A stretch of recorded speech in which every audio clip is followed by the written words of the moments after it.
Welcome back to the Holy Hardwood podcast with Pat and Tony. Tony. Oh, happy days. What a great day it is with an opportunity to advance to the in-season tournament championship with the defeat of the Los Angeles Lakers in tonight's primetime matchup. When looking at that matchup, how are you feeling going into it? And maybe what are some of the key points you really are looking for this game to ultimately deliver us the outcome we're looking for? Yeah, Pat, it's always a good day when it's game day edition here on the Holy Hardwood podcast. Really excited about the game. I think it's a great opportunity for all the guys on the team and just going into it. I feel, this is a pretty good matchup for the Lakers. I think physically, if we stay driving into the paint and using force on the rim and using pressure, I think that kind of back line of theirs will get tired, and hopefully you can get some fouls on AD early, and then that'll kind of throw some matchups off. But just looking at their starting lineup out there, they probably go AD on Zion to get him some length and to maybe disrupt him there, and then LeBron probably goes on JV, so on and so forth. But you know, I like our guys up against their guys all day, any day of the week, especially in this environment. So I'm expecting a big game out of Bi again tonight. Former team he's playing, I think he kind of puts that final stamp from when he was traded about 4 or 5 years ago. So really excited. Would love to hear kind of your reactions or how you think the game might go tonight. Yeah, and thanks for lobbing that one up to me.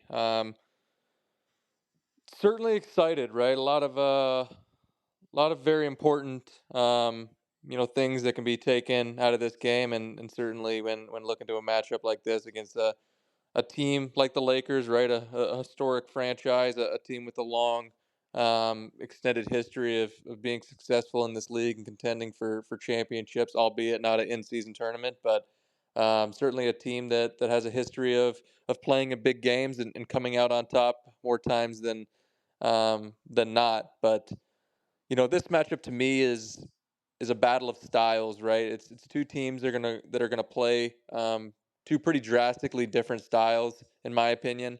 One, you got New Orleans, who is the younger team, the more athletic team, a team that does have a little bit more depth in the rotation. Um, Compared to a team in Los Angeles, right? That is very, very top heavy, led by two guys, the likes of LeBron James and Anthony Davis.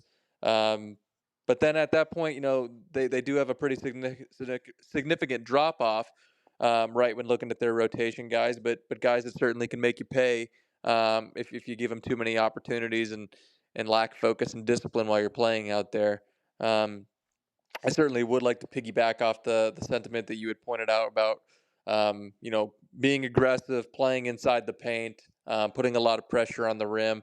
You made a very good call out regarding the Lakers' front court depth. Obviously, we know how talented and gifted Anthony Davis is, and the impact that he can have on a game from the interior defense aspect.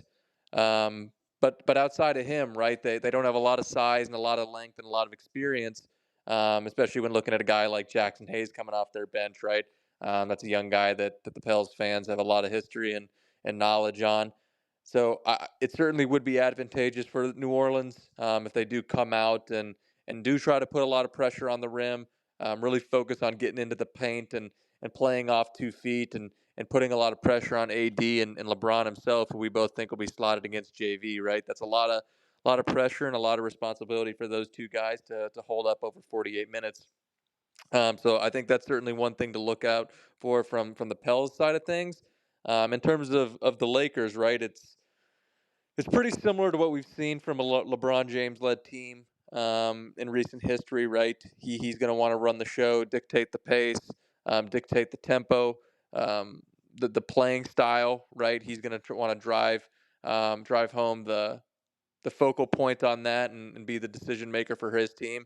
Also, he's expecting and hoping for Anthony Davis to have a big night on the offensive end, which certainly takes a lot of pressure off the rest of those guys. But you're gonna see a team that's gonna try to get to the rim as well, but are really looking for kick out threes for guys like Torian Prince, D'Angelo Russell, Austin Reeves, right?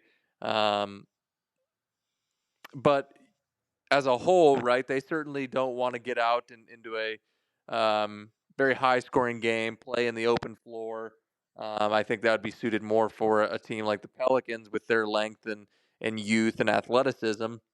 So it's going to be very pivotal to survive the runs that they're going to go on, because they're going to hit some shots from the perimeter, and LeBron's going to go on his runs that he's able to manufacture by himself, albeit they're not as forceful and as extended in terms of duration as he once was able to do earlier in his career. But he certainly is able to put his footprint on this game, and certainly can control a lot of the direction that this game is going in. So first and foremost, you got to take care of your own responsibilities, right? You can't worry about what LA is going to do.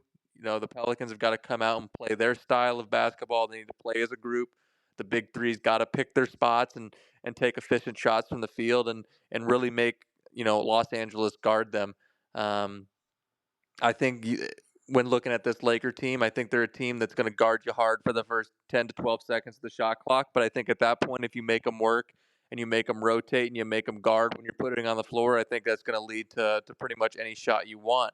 Um, that's kind of why I'm hammering home the point that New Orleans has got to worry about their scheme, their game plan, and not get too wrapped up in the head-to-head matchups and battles that we know that can easily be fallen into when looking at this matchup. Yeah, Pat, a lot of great points there, and you know, we've kind of discussed this off the air, and with Zion, I think this game plays into his hands, and I don't know if you call it a prove it game for Zion, but how would you expect you know him coming into this situation tonight? Second time being in a big game, and then do you see a certain if the Pels get to this number, that's a pretty safe number of uh, out outcome wise in a win or a loss?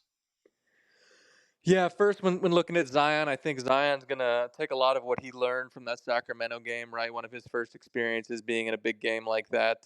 Um, I think you're gonna see him come out very aggressive to begin with. We've seen him the last 3 or 4 games be somewhat passive to start the games, getting other people involved, which has been good for the role players, right? Finding their rhythm and knocking down shots throughout the game. But you found Zion's rhythm and his confidence.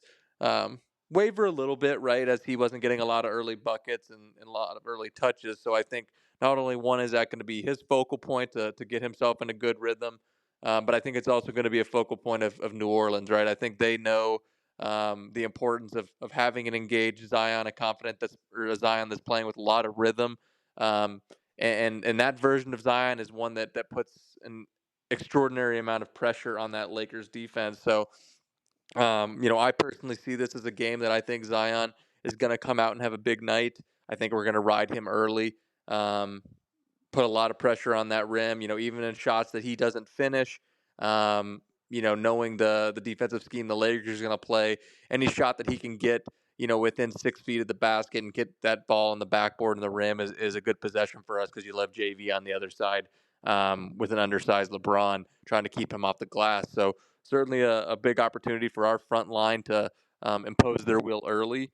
Um, but also, I think it's going to be a game that, um, as you get through 2.5 quarters of this game, you're going to start seeing them make adjustments defensively and maybe try to take the ball out of Zion's hands and make him operate in other spots. So that's when you're going to need guys like CJ and Brandon to start hitting some of those timely buckets, get to the free throw line. I would imagine there'll be situations and opportunities for each one of those guys to hit some perimeter shots and really put an extensive amount of pressure on that Lakers defense by keeping them stretched out and not allowing them to really hone in on Zion and JV on the interior. As for a number in mind, I think if you're able to get this game to probably north of 115, I would think that's a number that you would feel really confident about.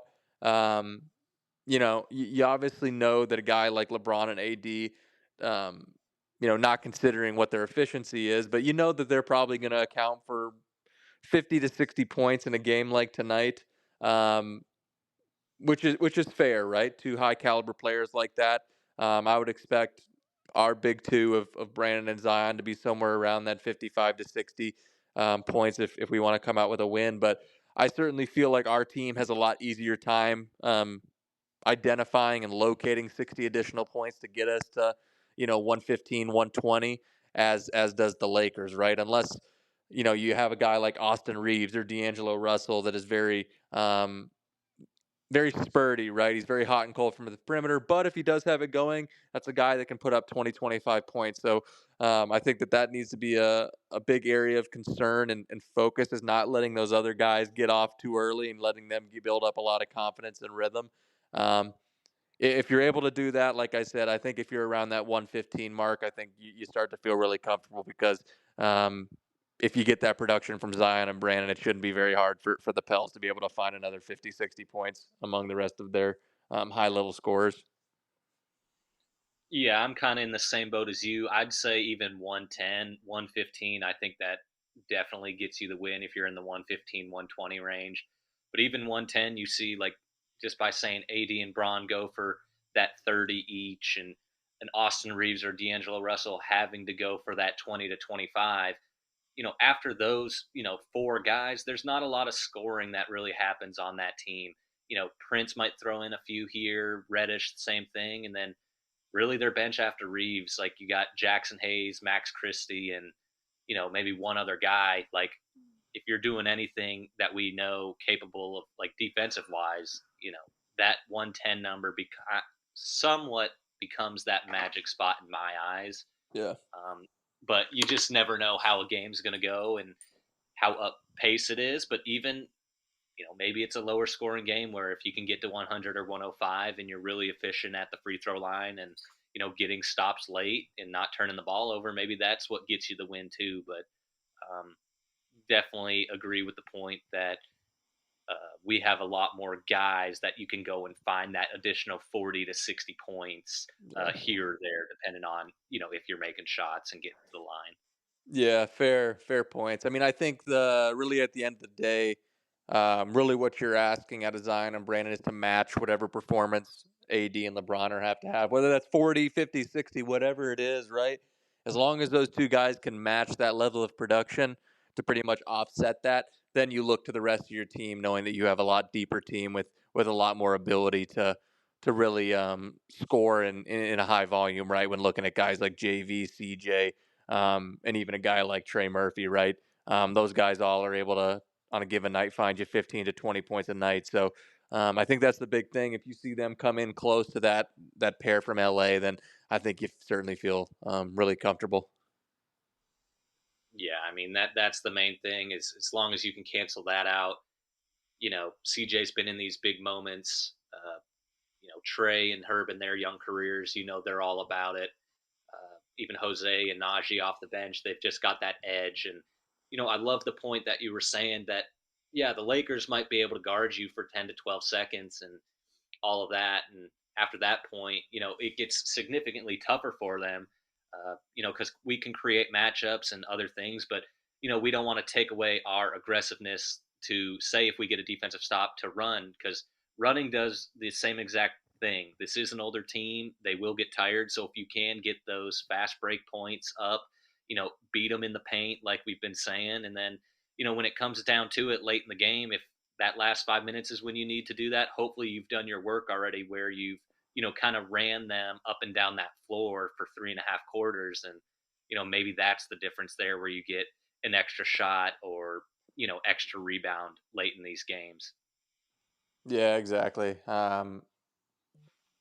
Transition's always a big proponent, like you've been mentioning for weeks now, of when this team's out in the open floor, right? It opens up a lot of opportunities for them and makes even some of those other guys that, like a Herb Jones, right? Najee Marshall, guys that aren't as efficient and lethal on the offensive end. It even allows for them to chip in at a high ratio and um, um, high proponent of delivering on the offensive end. So certainly a big aspect of the game to play in transition as much as possible. Assuming you're playing in transition means you're doing a good job of limiting second chance points right from Los Angeles, and are doing a good job on the defensive glass. So I think everything is very predicated amount around getting stops, getting the ball into the open floor, and then whatever you don't get, make that Lakers team defend and put a lot of pressure on the rim.